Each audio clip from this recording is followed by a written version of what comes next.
Good morning student. Welcome to Vijay education. Vijay education में आपका स्वागत करते हैं और फिर से क्लास 9 के बच्चों के लिए लेके आए हैं कौन से topic, line angles and triangle for class 9। यानी सिर्फ हम आपको जो होता है ना कि चैप्टर का कंसेप्ट नहीं देंगे, चैप्टर का हर एक टाइप के क्वेश्चंस को भी बनाने सिखाएंगे, है ना। तो आप जो है जुड़े रहिए, वीडियो को लगातार देखिए ताकि आपको जो है अच्छा से मतलब जो है ना कंप्लीट अध्ययन हो सके। आपको ये फील ही नहीं हो कि सर के साथ हम लाइव नहीं पढ़ रहे हैं, है ना, कि सर के सामने नहीं पढ़ रहे हैं। आपको घर पे ही महसूस हो कि हमको सारा मटेरियल प्रोवाइड कर दिया गया है ना। तो इसके लिए मैं अपने तरफ से पूरा मेहनत करूंगा, लेकिन आप भी जो है लगातार वीडियो को देखते रहिए और उसके बाद मेहनत करते रहिए। तो चलिए एक क्वेश्चन लेके आए हैं। तो जो अभी तक बता चुके थे लाइन एंगल्स एंड ट्रायंगल्स, वो डिपेंड कर रहा था क्या चीज, एंगल्स वगैरह वगैरह के बाद कंप्लीमेंट्री सप्लीमेंट्री ये सब पे डिपेंड किया। फिर उसके बाद linear pair, angles on A point, vertically opposite, etcetera etcetera etcetera, ये सब पे डिपेंड कर रहा था। अब जो हम आए हैं, है ना, अब जो हम लेके आए हैं वो डिपेंड करेगा angle properties of parallel lines. Angle properties, है ना, आपको समझाए भी थे प्रीवियस वीडियो में, angle properties of parallel lines. Parallel lines के एंगल प्रॉपर्टी शुरू के पार्ट 1, पार्ट 2, पार्ट 3 तक में किसी एक में होगा। Angle properties of parallel lines के बारे में पूरी तरह से बताया हुआ है। तो अब उसी पे आश्रित क्वेश्चंस को हम सिखाएंगे बनाने के लिए कि कैसे बनाया जाता है। तो चलिए एक क्वेश्चन है यहाँ पर आपका। क्या क्वेश्चन है कि इन द गिवन फिगर, दिए गए फिगर में, ये देखिए फिगर दिया है, उसमें बोल रहे हैं यल पैरेलल यम। एक लाइन ये है यल और इस लाइन का नाम क्या है, एम है, और ये यल और यम एक क्या है, पैरेलल है। And a transversal T intersect them, और ये एक टी ट्रांसवर्जल है जो ये दोनों को ही काटता है। यानी ये यल और यम पैरेलल लाइन है और उसको ये टी ट्रांसवर्जल लाइन काटता है। उसके बाद कहता है इफ एंगल 1 बराबर 70 डिग्री, ये जो एंगल 1 है ना, इसका वैल्यू दिया हुआ है कितना डिग्री, 70 डिग्री। तो कहता है then find the measure of each of the remaining angle marked angles. यानी जो ये नाम लिखा हुआ सारा एंगल है 2, 3, 4, 5, 6, 7, 8, ये सब जो नाम दिया हुआ है, मार्किंग किया हुआ है एंगल का, ये सारे एंगल का वैल्यू बतलाना है।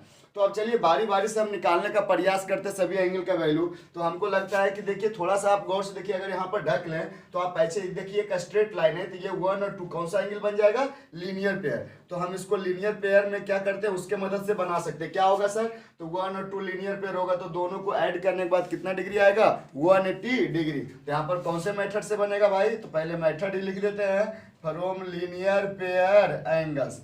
तो लीनियर पेयर एंगल से चलते हैं तो angle 1 plus angle 2 equal to 180 degree. Angle 1 का वैल्यू जानते हैं 70 degree, plus angle 2 equal to 180 degree. 70 जाके घटेगा तो देयरफॉर एंगल 2 इक्वल टू बचेगा कितना, 110 डिग्री। तो एक एंगल 2 निकल गया। अब चलिए हमको 3 निकालना है। तो 3 कैसे निकलेगा, तो देखिए 1 और 3 वर्टिकली अपोजिट है, तो 1 और 3 एक दूसरे का वर्टिकली अपोजिट एंगल से भी बन जाएगा। क्यों, क्योंकि वर्टिकली अपोजिट एंगल का वैल्यू जो होता है बराबर होता है। तो एंगल 1 70 है तो 3 भी 70 होगा। इसके मदद से नहीं तो फिर देखो अभी 2 मालूम हो गया, 2 का वैल्यू अभी निकाले 110। तो ये 2 और 3 कौन सा एंगल, देखिए एक स्ट्रेट लाइन पर का एंगल है, यानी कहने का मतलब लीनियर पेयर है। तो जोड़ के 180, तो 2 का वैल्यू पुट करोगे तो 3 ऐसे भी 70 आएगा, कोई इसमें प्रॉब्लम नहीं है। तो आप चाहे तो 1 के वर्टिकली अपोजिट से बना सकते हैं, नहीं तो आप चाहे तो 2 के लीनियर पेयर से भी 3 का वैल्यू निकाल सकते हैं। तो चलते हैं हम 1 के वर्टिकली अपोजिट से निकालते हैं। क्या चीज से निकालते हैं, 1 के वर्टिकली अपोजिट एंगल से। तो लिखेंगे क्या चीज, फ्रॉम वर्टिकली अपोजिट एंगल, कौन से एंगल से, वर्टिकली अपोजिट एंगल से। तो वर्टिकली अपोजिट एंगल्स, तो फ्रॉम वर्टिकली अपोजिट एंगल, तो 1 के बराबर क्या होगा, 3, यानी एंगल 3 जो है वो किसके बराबर होगा, एंगल 1 के। तो एंगल 3 और एंगल 1 का वैल्यू 70 है, तो एंगल 1 के जगह पे 70 डिग्री रख सकते हैं। तो ये आपको 3 एंगल 1 दिया था, 2 निकल गया 110 और ये निकल गया 70 डिग्री 3, यानी ये बारी बारी से आपको निकालना है। अब जैसे 4 निकालना है, तो 4 निकालने का बहुत ही तरीका है। जैसे क्या है, अगर ये ढक लो तो 1 और 4 देखो एक स्ट्रेट लाइन पर का एंगल है, तो लीनियर पेयर बन जाएगा, तो जोड़ के 180 आएगा, तो 4 ऑटोमेटिक 110 निकल जाएगा। या फिर 2 का क्या चीज से, वर्टिकली अपोजिट से भी बन सकता है, या चाहे तो 3 और 4 लीनियर पेयर बन रहा है उसके मदद से भी बनेगा। वैल्यू में कोई अंतर नहीं आएगा, किसी भी मेथड से आप बनाइए तो, है ना। आप ज्योमेट्री का कंसेप्ट रखेगा तो ज्योमेट्री का एक एक क्वेश्चन को एक तरीका से आप बना सकते हैं। तो चलिए हमको लग रहा है ना कि वर्टिकली अपोजिट ले लेते हैं, 2 का 4 वर्टिकली अपोजिट, तो ऊपर वर्टिकली अपोजिट लगा चुके हैं, तो फिर हम पूरा नहीं लिखेंगे, क्या लिखेंगे, सिर्फ सिमिलरली एंगल 4 किसके बराबर होगा, 2 के बराबर। तो एंगल 4 इक्वल टू एंगल 2, तो एंगल 4 इक्वल टू 2 का वैल्यू 110 आया, तो एंगल 4 का भी वैल्यू कितना हो गया, 110 डिग्री। तो ये निकल गया एंगल 4। अब जैसे निकालना है एंगल, मान लो 5, 6, 7, 8, तो हमको लगता है कि 1 का 5 क्या होगा। आपको बताया था जैसे ये दो पैरेलल लाइन है, इसको ये ट्रांसवर्जल काटा, तो ये एंगल और ये एंगल क्या होगा, तो ये ऐसे एंगल को हम बताया कि कॉरस्पॉन्डिंग एंगल बोलते हैं। कैसे भाई, तो ऊपर वाला देखो पैरेलल के ऊपर और ट्रांसवर्जल से राइट, इधर भी पैरेलल से ऊपर और ट्रांसवर्जल से राइट, सेम गुण रखने वाला है, तो ऐसे एंगल को हम लोग क्या बोलते हैं, कॉरस्पॉन्डिंग एंगल्स। क्या बोलते हैं, कॉरस्पॉन्डिंग एंगल। अब कॉरस्पॉन्डिंग एंगल का वैल्यू जहां तक कि आपको बताया थे कि इक्वल होता है, क्या होता है जी, कॉरस्पॉन्डिंग एंगल का वैल्यू इक्वल होता है। तो यहाँ पर आप लिख सकते हो क्या चीज से, फ्रॉम कॉरस्पॉन्डिंग एंगल, है ना, फ्रॉम कॉरस्पॉन्डिंग एंगल्स। तो कॉरस्पॉन्डिंग एंगल से चलेंगे तो 1 का कॉरस्पॉन्डिंग कौन होगा, 5 होगा, तो एंगल 1 इक्वल टू एंगल क्या हो गया, 5। तो एंगल 1 का वैल्यू है 70 डिग्री, तो 70 डिग्री इक्वल टू एंगल 5, यानी बोले तो एंगल 5 का भी वैल्यू निकल गया, कितना डिग्री, 70 डिग्री। अब 5 निकल गया तो देखो 5 से 6 लीनियर पेयर की मदद से बना सकते हो, या आप चाहो तो क्या 2 के कोरस्पोंडिंग से भी बनाओगे, तो ये निकल जाएगा 6। 5 पे देखिए वर्टिकली अपोजिट से बराबर होता है, तो 5 अगर 70 है तो 7 भी 70 होगा, और उसके बाद देखिए 8, तो 6 के वर्टिकली अपोजिट से निकाल दीजिए, अन्यथा 7 के लीनियर पेयर से या फिर 5 के लीनियर पेयर से वैल्यू में कोई अंतर पड़ेगा नहीं। उम्मीद करते कि समझ गए होंगे, अगर आप ऐसे बनाएंगे तो बन जाएगा। ऐसे हम बना देते हैं, चलिए हम निकाल लेते हैं लीनियर पेयर से ही 5 और 6 से। तो यहाँ पर क्या लिखेंगे, फ्रॉम लीनियर पेयर, कौन से एंगल से, लीनियर पेयर एंगल्स। बहुत सारे मेथड से बना सकते हैं, ये जरूरी नहीं कि जिस मेथड से हम बनाए उसी से आप भी बनाओ। तो फ्रॉम लीनियर पेयर एंगल्स, तो क्या हो जाएगा, एंगल 5 और प्लस एंगल 6, ये जोड़ के 180, बिकॉज ये दोनों क्या है, लीनियर पेयर एंगल है, तो 5 और 6 को ऐड करिएगा तो 180 डिग्री आएगा। 5 का वैल्यू हमें मालूम हो चुका है 70 डिग्री, तो 5 के जगह पे 70 degree plus angle 6 equal to 180 degree, ये 70 जाके उधर घटेगा भाई, तो देयरफॉर एंगल 6 इक्वल टू क्या होगा, तो 70 घटेगा तो बचेगा 110 डिग्री। कितना बचेगा, 110 डिग्री। तो एंगल 6 का वैल्यू निकल गया 110 डिग्री। अब हम वर्टिकली अपोजिट से, ये 110 निकल गया, अब वर्टिकली अपोजिट से 7 निकाल लेते हैं, और इसके वर्टिकली अपोजिट से, यानी एक ही मेथड लगाएंगे और दोनों मालूम हो जाएगा। कौन सा जी, तो लिखेंगे फ्रॉम वर्टिकली, कौन सा है, from vertically opposite angles, vertically opposite angle से चलेंगे, तो फ्रॉम वर्टिकली अपोजिट एंगल, तो क्या हो जाएगा, 5 बराबर 7 हो जाएगा, तो एंगल 7 बराबर एंगल 5, एंड दूसरा यहाँ पर क्या हो जाएगा, 8 बराबर 6 हो जाएगा, तो यहाँ पर एंगल 8 इक्वल टू एंगल 6। अब देखिए एंगल 7 और 5 का वैल्यू कितना है, 70 डिग्री, तो 7 खुद ब खुद 70 डिग्री हो गया। उसके बाद एंड एंगल 8 इक्वल टू 6, और 6 का वैल्यू 110 डिग्री, तो एंगल 8 भी निकल गया 110 डिग्री। अब देखिए सारा एंगल मालूम हो गया, यानी आप कह सकते हो कि ऐसा जो है ना कि दो पैरेलल लाइन को एक ट्रांसवर्जल लाइन काटा और एक एंगल दिया है, तो बाकी सारा एंगल आप निकाल सकते हो।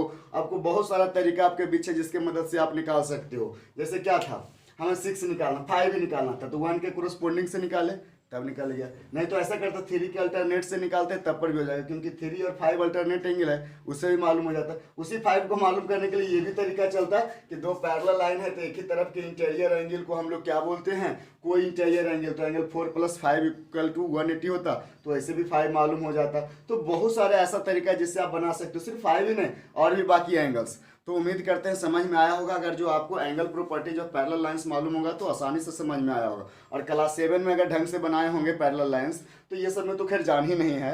चलते हैं अब दूसरे क्वेश्चन को लेके आते हैं आपके बीच।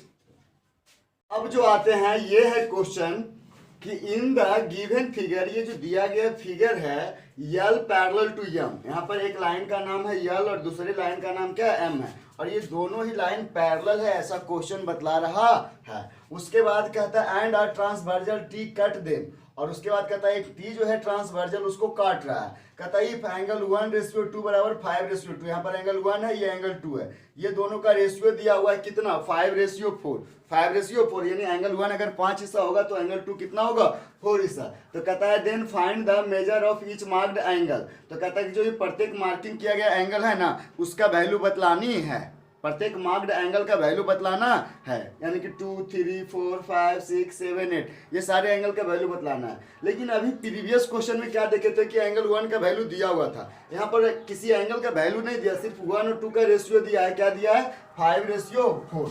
तो यहाँ पर मान लेते हैं कि लेट जैसे एंगल 1 रेशियो एंगल 2, बराबर 5:4, यानी एंगल 1 क्या बोलना चाह रहा है कि एंगल 1 जो है 5 हिस्सा है, तो एंगल 2 का हिस्सा है 4 हिस्सा। तो एंगल 1 को अगर 5x मान ले और एंगल 2 को क्या मान ले 4x, तो काम मेरा चल जाएगा क्या। तो अब थोड़ा सा यहाँ पर ध्यान देते हैं, मान लेते हैं कि लेट द मेजर्स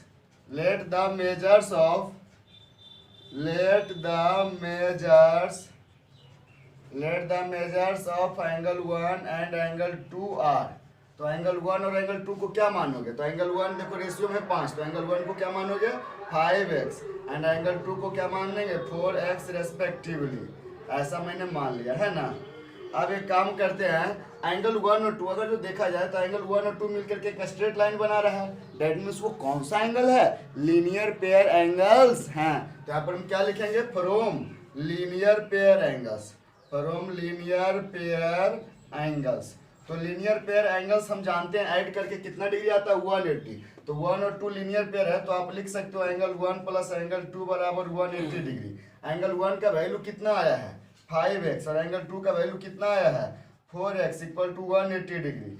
अब देखिए ऐड करिए तो कितना हो जाएगा ये 9x इक्वल टू 180 डिग्री। तो 9 जाके डिवाइड होगा, तो देयरफॉर x इक्वल टू कितना आएगा, तो 9 से जब डिवाइड करोगे तो x इक्वल टू आ गया 20 degree, x equal to 20 degree. लेकिन हमको बारी बारी से सभी एंगल को बतलाना है, तो चलो एंगल 1 का पहले वैल्यू निकालते हैं। किसका निकालते हैं, एंगल 1 का।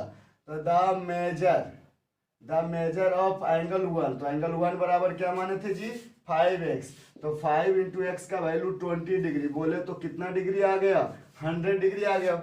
अब निकालते हैं द मेजर ऑफ एंगल 2, तो एंगल 2 को कितना माने थे 4x माने थे। देखो तो एंगल 2 को क्या माने थे 4x, तो यहाँ पर क्या हो गया 4 इंटू एक्स का वैल्यू आया 20 डिग्री, बोले तो कितना डिग्री 80 डिग्री। तो एंगल 1 और 2 मालूम हो गया, एंगल 1 कितना मालूम हो गया 100 डिग्री, एंगल 2 कितना मालूम हो गया 80 डिग्री। अच्छा देखो 1 का वर्टिकली अपोजिट 3 है, तो 1 के बराबर 3 हो जाएगा, जैसे 100 है तो 3 भी 100 हो जाएगा, और 2 के बराबर कौन होगा 4। ये दोनों ही वर्टिकल, यानी एक मेथड लिखे तो दोनों मालूम हो जाएगा। तो चलते हैं कौन से मेथड से अबरी जी, फ्रॉम वर्टिकली अपोजिट एंगल। कौन से एंगल से, फ्रॉम वर्टिकली अपोजिट एंगल। तो वर्टिकली अपोजिट एंगल से चलते हैं, तो वर्टिकली अपोजिट एंगल से चलेंगे तो क्या हो जाएगा, एंगल 3 किसके बराबर होगा, एंगल 1 के बराबर होगा, और एंगल 4 किसके बराबर होगा, एंगल 2 के बराबर। And angle 4 equal to angle क्या होगा 2। तो एंगल 3 इक्वल टू एंगल 1, तो एंगल 1 का वैल्यू कितना है 100 डिग्री है ना। एंड एंगल 4, तो एंगल 4 बराबर क्या है 2, और 2 का वैल्यू कितना है 80 डिग्री, यानी आपको एंगल 3 भी मालूम हो गया 100 डिग्री, और एंगल 4 इक्वल टू कितना डिग्री 80 डिग्री आपको मालूम हो गया। अब चलते थोड़ा सा आगे बढ़ते हैं। तो अब ये सब तो मालूम हो गया चारों एंगल। अब जैसे ये मालूम हो गया आपको 100 डिग्री है, ये मालूम हो गया 80 है। अब मान लो मेरे को 5 निकालना है, तो 5 निकालने का बहुत ही तरीका है। अब देखो एक 5 को कई तरीका से आप निकाल सकते हो। जैसे देखो 1 का मालूम है 100, तो 1 का ये कॉरस्पॉन्डिंग एंगल, जैसे देखो ये एंगल 1 है ना, ये एंगल 5 है, तो 1 और 5 कौन सा एंगल है कॉरस्पॉन्डिंग, और कॉरस्पॉन्डिंग एंगल बराबर होता है। तो अगर 100 है तो 5 भी क्या होगा 100 होगा। चलिए वो तरीका ना लेकर के दूसरा तरीका लेते हैं। ये ऐसे कटा है तो ये ऐसे है, तो ये एंगल और ये एंगल कौन सा एंगल होगा अल्टरनेट। तो अगर 300 है तो 3 का अल्टरनेट कौन है 5, तो 300 है तो 5 भी 100 होगा, क्योंकि अल्टरनेट एंगल बराबर होता है कौन से मेथड से, अल्टरनेट एंगल के मेथड से। तो और भी बहुत सारे तरीका से आप बना सकते हैं। तो चलिए हम निकालते हैं, या आप ऐसे भी कर सकते हैं। देखो 4 और 5 तो एक ही तरफ के इंटीरियर एंगल को, जैसे ये हो गया एंगल 4 और ये हो गया एंगल 5, ये देखो तो पैरेलल लाइंस के एक ही तरफ के इंटीरियर एंगल को हम लोग क्या बोलते हैं कंसेक्यूटिव इंटीरियर एंगल, जिसको आप लोग कोई इंटीरियर एंगल के नाम से भी जानते हो, वही उसका शॉर्टकट है। तो कंसेक्यूटिव इंटीरियर एंगल 4 और 5 हो गया, तो कंसेक्यूटिव इंटीरियर एंगल जोड़ के 180 आता है। तो अगर 4 का वैल्यू दिया हुआ 80, तो 4 पुट करोगे तो ऑटोमेटिक 500 आ जाएगा। यानी आप किसी भी तरीके से बनाओ, कोई अंतर पड़ने वाला नहीं है। तो चलिए हम आपको कौन से मेथड से बना देते हैं, यहाँ पर अल्टरनेट एंगल से। किससे बना देते हैं अल्टरनेट से। तो यहाँ पर हम क्या लिखेंगे फ्रॉम अल्टरनेट इंटीरियर एंगल, तो फ्रॉम अल्टरनेट इंटीरियर एंगल्स। तो अल्टरनेट इंटीरियर एंगल से तो 5 किसके बराबर होगा 3 के बराबर, एंगल 5 बराबर होगा 3। एंड एक और निकाल ही क्यों ना दे 6, तो 6 किसके बराबर होगा 4 के बराबर होगा, वही अल्टरनेट इंटीरियर एंगल के ही जैसा। तो यहाँ पर 5 का वैल्यू 3 के बराबर, 5 का वैल्यू किसके बराबर, 3 का, 3 का ऑलरेडी हमको मालूम है क्या डिग्री 100, तो एंगल 3 के जगह पे उसका वैल्यू 100 डिग्री पुट कर सकते हैं। एंड एंगल 6 और 4 का वैल्यू 80 डिग्री, तो 4 के जगह पे कितना, देखो तो 80 डिग्री पुट कर दिए, तो आपको मिल गया कौन कौन, एंगल 5 एंगल 6। एंगल 5 मिल गया आपको कितना डिग्री जी, 100 डिग्री। एंगल 6 कितना मिल गया जी, 80 डिग्री मिल गया। अब चाहो तो देखो 5 का वर्टिकली अपोजिट से 7 निकल जाएगा। अगर नहीं सर हमको इससे 7 नहीं, अपनी वर्टिकली अपोजिट हमको मन नहीं कर रहा है ना, अगर आपके मन में ऐसा सवाल अगर आया तो आप ऐसे भी 6 और 7 देखो लीनियर पेयर है, उसके मदद से भी बन जाएगा, है ना। वो भी संतुष्ट नहीं होता, देखो 3 का कोरोस्पोंडिंग है, उसके मदद से भी बन जाएगा। तो आपको जो बेहतर लगे आप उस मेथड को लगाइए, लेकिन हाँ मेथड सही लगाइएगा। ये नहीं कि हम बराबर कर रहे 3 बराबर 5 और लिख रहे कोरोस्पोंडिंग, जबकि ये है अल्टरनेट एंगल, तो ऐसा नहीं करना है। आप जिस मेथड को लगा रहे हैं उसके अकॉर्डिंग ही आपको चलना है, तो आपको बन जाएगा। दूसरा चीज मैथ बना रहे हैं तो थोड़ा सा तो जुगाड़ू होना पड़ेगा, आपको जुगाड़ लगाना, अच्छा ये निकालना तो किसके साथ रिलेशन रखें ताकि ये निकल जाए, और वैसा रिलेशन को ही फॉलो करेंगे जो हमको क्या देगा, रिजल्ट देगा, है ना। तो चलते हैं, निकाल देते हैं, एक ही बार हम लिख देते हैं कौन से एंगल से, फ्रॉम वर्टिकली अपोजिट एंगल। कौन से एंगल से, फ्रॉम वर्टिकली अपोजिट एंगल। तो फ्रॉम वर्टिकली अपोजिट एंगल से चलते हैं, तो क्या है वर्टिकली अपोजिट एंगल्स, तो देखिए वर्टिकली अपोजिट एंगल 5 के बराबर 7 है और 6 के बराबर क्या है, 8 है। तो एंगल 7 किसके बराबर लिख सकते हो, तो 7 को लिख सकते हैं एंगल 5 के बराबर। एंड एंगल 8 को किसके बराबर लिख सकते हो, 6 के बराबर। 8 को किसके बराबर, 6 के। तो चलिए एंगल 7 को 7 रहने दीजिए, अब 5 का वैल्यू कितना है, 100 डिग्री। तो एंगल 5 के जगह पे 5 का वैल्यू 100 डिग्री पुट कर दिए, ऑटोमेटिक एंगल 7 बराबर 100 बन गया। एंड भाई दूसरा, अब देखिए एंगल 8 इक्वल टू 6, तो 6 के जगह पे 6 का वैल्यू पुट करो, तो एंगल 6 का वैल्यू कितना डिग्री है, 80 डिग्री। तो 6 का वैल्यू 80 डिग्री पुट किया तो एंगल 8 इक्वल टू आ गया 80 डिग्री। आप देखिए जाने अनजाने में आपका सारा एंगल मालूम हो गया। तो इस तरह से आप बना सकते हो, आपको ऐसा सिंपल वाला क्वेश्चन रहा तो। अब चलते हैं आगे, बहुत सारे इंपॉर्टेंट क्वेश्चन लेकर के आपके बीच आएंगे। तो अब आए हैं अगला क्वेश्चन लेकर के, क्या है क्वेश्चन, थोड़ा सा देखते हैं इस क्वेश्चन की ओर से कि भाई कहना क्या चाह रहा है। इन द गिवन फिगर, ये दिए गए फिगर में कहता है A B parallel to C D, ये ए बी जो है वो पैरेलल है किसका, सी डी का। ए बी और सी डी ये क्या है, पैरेलल है। और उसके बाद बोल रहा है ए ओ सी इक्वल टू एक्स डिग्री। कौन सा एंगल, एंगल ए ओ सी, यानी ये वाली जो एंगल है वो 100 एक्स डिग्री है। कितना डिग्री भाई, एक्स डिग्री है। और कहता है एंगल ओ ए बी बराबर 104 degree. O A B equal to कितना है जी, ये एंगल का वैल्यू 104 डिग्री है। उसके बाद and angle O C D, O C D यानी ये एंगल इक्वल टू कितना दिया हुआ है, 116 डिग्री दिया हुआ है। Then find the value of X. तो यहाँ पर ठीक है, पैरेलल लाइन का एंगल प्रॉपर्टीज हम तभी यूज कर पाते थे जब हमको कोई ट्रांसवर्जल मिलता था, है ना। क्या मिलता था, ट्रांसवर्जल। तो ये दोनों पैरेलल लाइन है, तो कोई भी यहाँ पर ट्रांसवर्जल नहीं कि दोनों पैरेलल को कट कर रहा है, ए बी और सी डी दोनों को ही कट कर रहा है, ऐसा कोई ट्रांसवर्जल बनने को यहाँ पर दिख ही नहीं रहा है। वो कैसे सर, जैसे देखो ए ओ, तो ये मान लो ए बी को काटा लेकिन यहाँ पर सी डी को छोड़ दिया, ओ सी तो सी डी को काटा तो ए बी को छोड़ दिया, यहाँ पर कोई भी ट्रांसवर्जल बन रहा नहीं है। तो जब तक ट्रांसवर्जल बनेगा नहीं तब तक हम angle properties of parallel lines का यूज कर ही नहीं सकते, है ना। यूज ऐसा कर सकते नहीं है। तो इसके लिए क्या करेंगे, थोड़ा सा एक काम करते हैं, ओ पॉइंट से एक लाइन खींचते हैं जो इसका पैरेलल है। मान लो यहाँ पर एक्स को पहले रहने दो, बाद में इसको देखेंगे। यहाँ से एक लाइन खींचे जो इसका पैरेलल, अपना कंस्ट्रक्शन किए जान के, जब नहीं बनता है तो कुछ तो जुगाड़ लगाना पड़ेगा ना। तो ये मान लिया जाए ओ एम खींचे हैं जो ए बी और सी डी का पैरेलल है। तो अगर आप कंस्ट्रक्शन करते हैं तो पहले आपको कंस्ट्रक्शन के बारे में बतलाना होगा। तो चलिए सॉल्यूशन की ओर चलते हैं। तो पहले हम क्या कंस्ट्रक्शन किया है, draw O M parallel to, O M खींचे हैं किसके पैरेलल, तो parallel to A B and C D, parallel to A B and C D, A B और सी डी को। अब देखो यहाँ पर ए ओ वो ट्रांसवर्जल का काम कर गया। वो कैसे सर, तो नीचे वाला लाइन को देखो ही नहीं, सिर्फ किसको देखो, ए बी और ओ एम को देखो। ये दोनों के लिए ट्रांसवर्जल का काम करेगा। कौन, ये दोनों के लिए, देखो ये दोनों के लिए जो है ए ओ ट्रांसवर्जल का काम कर रहा है। तो ट्रांसवर्जल का काम करता है, तो आप बताइए ये दो पैरेलल लाइन रहेगा और ये ट्रांसवर्जल रहेगा, तो ये एंगल और ये एंगल को क्या बोलेंगे जी, कंसेक्यूटिव इंटीरियर एंगल, जिसको आप लोग को इंटीरियर एंगल से भी जानते हो। कौन से एंगल से, को इंटीरियर एंगल्स। ये हो गया को इंटीरियर एंगल। तो ये एंगल और ये एंगल जोड़ के कितना आता है 180, क्योंकि एंगल प्रॉपर्टी जो पैरेलल लाइंस में बताए थे कि कंसेक्यूटिव इंटीरियर एंगल को जोड़ करके कितना डिग्री आता है 180 डिग्री आता है। तो चलिए यहाँ पर भी उसी तरह से कौन सा एंगल ओ ए बी, यानी ये 104 वाली एंगल और ये जो है ऊपर वाली एंगल, ये दोनों कैसा एंगल है कंसेक्यूटिव इंटीरियर एंगल। तो यहाँ पर हम लिखेंगे क्या चीज कि from consecutive interior angle, from consecutive interior angles. तो कंसेक्यूटिव इंटीरियर एंगल्स ये एंगल और ये एंगल जोड़ के आएगा कितना डिग्री 180 डिग्री। तो यहाँ पर देखिए ऊपर वाला एंगल क्या है ओ ए बी, कौन सा एंगल है ओ ए बी, और प्लस ये क्या होगा ए ओ एम, नाम ढूंढिएगा ए ओ एम। यहाँ पर कौन सा एंगल हो गया ए ओ एम, ये दोनों ही जोड़ के 180 डिग्री आया। तो ओ ए बी का वैल्यू 104 डिग्री है। तो यहाँ पर कितना डिग्री दिए 104 डिग्री, और प्लस ए ओ एम का वैल्यू मालूम नहीं है मन्ने को, तो ये छोड़ दिए A O M equal to 180 degree, ये प्लस 104 है तो उधर जाके क्या होगा माइनस 104 होगा।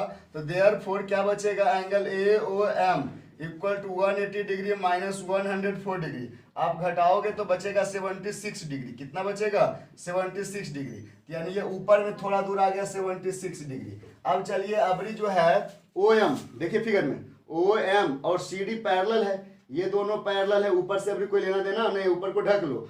ओ एम और सी डी पैरेलल, यहाँ पर ओ सी ट्रांसवर्जल का काम करेगा। तो अगर ये लाइन हो गया ओ एम और ये लाइन हो गया मान लो सी और डी हो गया, तो ये दोनों अगर पैरेलल है तो ऑटोमेटिक ये जो है ट्रांसवर्जल का काम करेगा ओ सी। ये एंगल और ये एंगल कोई इंटीरियर होगा कौन 116 वाली, और ये जो एक्स का निचला हिस्सा है तो कंसेक्यूटिव इंटीरियर एंगल होगा। और फिर अभी बता रहे थे कंसेक्यूटिव इंटीरियर एंगल जोड़ के कितना आता है 180 डिग्री आता है। तो यहाँ पर भी ये कंसेक्यूटिव इंटीरियर एंगल है तो जोड़ के कितना डिग्री आएंगे 180 डिग्री। लेकिन सेम मेथड ऊपर जो लगाया वही लगा रहे हैं, तो पूरा लिखने की कोई खास आवश्यकता नहीं, आप सिर्फ क्या लिख दो सिमिलरली। सिमिलरली मतलब ठीक उसी प्रकार से जिस प्रकार से ऊपर किए थे। तो कौन कौन सा एंगल ओ सी डी, कौन सा एंगल जी ओ सी डी, और प्लस कौन सा सी ओ एम, कौन सा angle C O M equal to कितना डिग्री 180 डिग्री। अब देखो ओ सी डी का वैल्यू 116 है, देख लो एक बार ओ सी डी का वैल्यू कितना डिग्री है 116 डिग्री, और plus angle C O M equal to 180 degree. तो ये 116 प्लस में तो उधर जाके क्या होगा माइनस होगा। तो therefore angle C O M equal to 180 degree minus 116 degree से C O M equal to कितना बचेगा भाई, तो बचेगा 64 डिग्री। कितना डिग्री बचेगा 64 डिग्री। अब मेरे को वैल्यू निकालना एक्स का, और x किसके जगह पे है AOC के जगह पे है, तो क्यों ना हम पहले AOC का ही वैल्यू निकाल लेते हैं। किसका वैल्यू निकाल लेते हैं AOC का। यहाँ पर क्या लिखेंगे कि the measure of angle AOC। तो एंगल AOC में क्या है, थोड़ा दूर को AOM लिख सकते हैं और थोड़ा दूर को COM। तो यहाँ पर हम इसको लिख सकते AOM प्लस एंगल COM। अब यहाँ पर AOC को हम x डिग्री लिख सकते हो, तो क्वेश्चन खुद दिया था, और AOM का वैल्यू 76 डिग्री और ये आ गया 64 डिग्री। तो यहाँ पर AOM का 76 डिग्री और COM का 64 डिग्री, अभी जैसा कि मैंने पीछे निकाला है। तो x डिग्री बराबर आप ऐड करिए तो आ जाएगा 140 डिग्री। कितना डिग्री आएगा 140 डिग्री, डिग्री खत्म होगा तो x बराबर 140 आ जाएगा। x बराबर कितना आ जाएगा 140 आ जाएगा, और x का ही तो वैल्यू पूछा जा रहा था, तो आप लिख सकते हैं the value of x equal to 140। तो उम्मीद करते हैं कि समझ में आया होगा, बन गया होगा। और भी ऐसा बहुत सारे क्वेश्चंस को लेके आ रहे हैं आपके बीच। तो अब आए हैं अगला क्वेश्चन ले करके। अगला क्वेश्चन क्या है, इन द गिवन फिगर, दिए गए फिगर में AB एंड CD ये पैरेलल है। AB और CD ये दोनों ही पैरेलल लाइन है, और कहता है ABO बराबर 40। ABO ये जो एंगल है वो कितने डिग्री का है 40 डिग्री का है, और CDO ये 38 डिग्री का, ये एंगल जो है 38 का है। और कहता है कि ये O पॉइंट है, कहता है BOD का रिफ्लेक्स बताओ। तो BOD ये एंगल हो गया, इसका रिफ्लेक्स इसका पीछे वाला कहलाता है ना। अब ऐसे भी जैसे ये एक एंगल है 35 डिग्री, तो इसका रिफ्लेक्स क्या होगा, तो 360 डिग्री माइनस 35 डिग्री को, क्यों, क्योंकि इसका पीछे वाला ही एंगल इसका रिफ्लेक्स कहलाता है। किसी भी एंगल का रिफ्लेक्स कहा जाएगा तो उसको ऐसे, किसी भी एंगल का आपको रिफ्लेक्स जब निकालने के लिए बोलेगा तो उस एंगल का वैल्यू 360 में घटा दीजिएगा, वो उसका रिफ्लेक्स हो जाएगा। बिंदास, बस सिंपल सा फंडा है ना। तो अब आगे बढ़ते हैं कि अब क्या करना है। तो अब क्या करना है, तो हमको उसका रिफ्लेक्स निकालना और एक्स का वैल्यू निकालना है। लेकिन यहाँ पर ये दोनों पैरेलल लाइन है, तो ना ही बी से ओ ट्रांसवर्जल का काम कर, ट्रांसवर्जल मतलब दोनों को कट करना चाहिए ना, तो एक का कट कर रहा है एक छूट रहा है, जैसे ओडी को ही लिए तो सीडी को कट कर रहा है, ए भी छूट रहा है ना, तो ट्रांसवर्जल यहाँ पर बन ही नहीं पा रहा। तो हमें ट्रांसवर्जल बनाना है, तो उसके लिए काम करते हैं, ये एक्स को भी छोड़ो, पहले क्या करो ना, ओ से एक लाइन खींच दो, ये मान लो ऐसे, ये ऐसे खींच दिए और इसका नाम हम दे दिए क्या चीज, ई और एफ। किसके थ्रू खींचे, ओ के थ्रू खींचे, और ए बी और सी डी का पैरेलल, जान के पैरेलल ही बनाया है ताकि हमको बनाने में आसान हो जाए, है ना।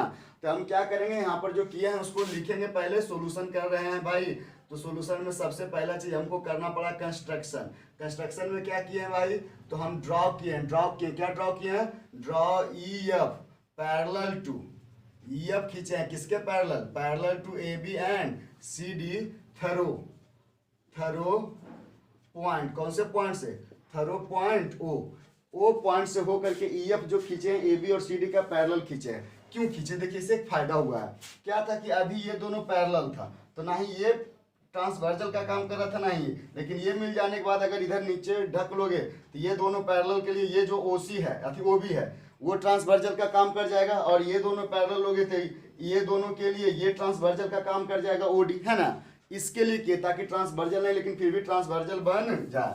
तो चलते हैं आगे बढ़ाते हैं, तो एक काम करते हैं, ये ए बी और ई एफ पैरेलल है, तो जब दो लाइन पैरेलल हो तो ये एंगल और ये एंगल को क्या बोलते हैं, अल्टरनेट एंगल। तो इसके अल्टरनेट से ये 40 है तो ये 40 मालूम हो जाएगा, और इसके अल्टरनेट से ये 30 है तो ये 38, ये थोड़ा दूर 40 और थोड़ा दूर 38 जोड़ के 78 आ जाएगा, और ये जब 78 आएगा तो इसका रिफ्लेक्स से निकाल लोगे। एक तरीका ये है, दूसरा तरीका ऐसे भी है, जैसे देखो ये 40 डिग्री दिया है तो ये निकाल लोगे तो 140 आ जाएगा कंसेक्यूटिव इंटीरियर एंगल के मदद से। तो ये दोनों पैरेलल है तो ये 40 है तो ये थोड़ा दूर जो है कितना आ जाएगा 140 आ जाएगा, उसी तरह से 38 इतना दूर आ जाएगा 142 आएगा, फिर ये दोनों को जोड़ोगे तो बी और डी का रिफ्लेक्स निकल जाएगा। तो दोनों ही स्टाइल से वैल्यू पर कोई इफेक्ट पड़ने वाला नहीं है। यहाँ पर मैं अल्टरनेट इंटीरियर एंगल का यूज करने वाला हूँ, कौन से का, alternate interior angle, from alternate interior angles.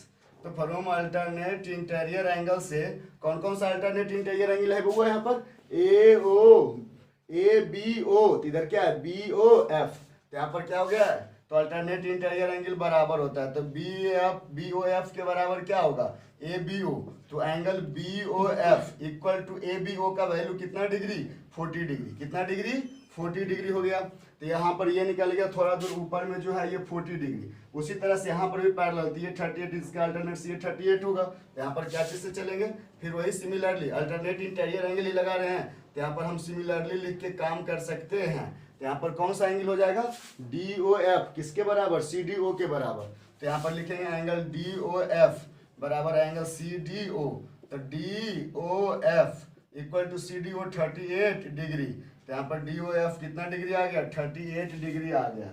अब हमको निकालना है, क्या करना है, थोड़ा सा ध्यान देने वाली बात ये है, बी ओ डी का वैल्यू निकाल लो, किसका वैल्यू निकाल लो, बी ओ डी का, द मेजर, या नहीं तो लिखो since angle B O D, तो बी ओ डी किसके बराबर होगा, बी ओ एफ और डी ओ एफ के बराबर होगा, तो B O F plus D O F, तो angle B O D equal to B O F का वैल्यू 40 डिग्री और डी ओ एफ का वैल्यू 38 डिग्री, तो एंगल बी ओ डी बराबर कितना 78 डिग्री, कितना डिग्री 78 डिग्री आ गया। तो ये आ गया 78 डिग्री बी ओ डी, लेकिन हमको बी ओ डी का रिफ्लेक्स बतलाना है, क्या बतलाना है, रिफ्लेक्स। तो यहाँ पर क्या लिखेंगे कि द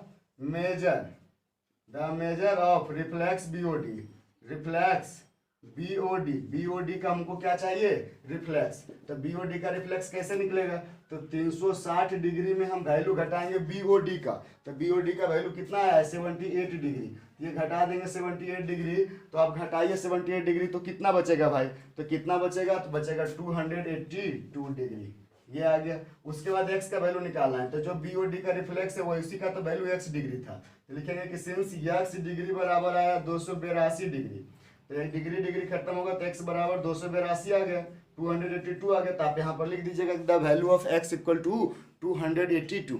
उम्मीद करते समझ में आया है। तो इस टाइप का अगर आपको क्वेश्चन मिले तो आप जरूर बनाएं।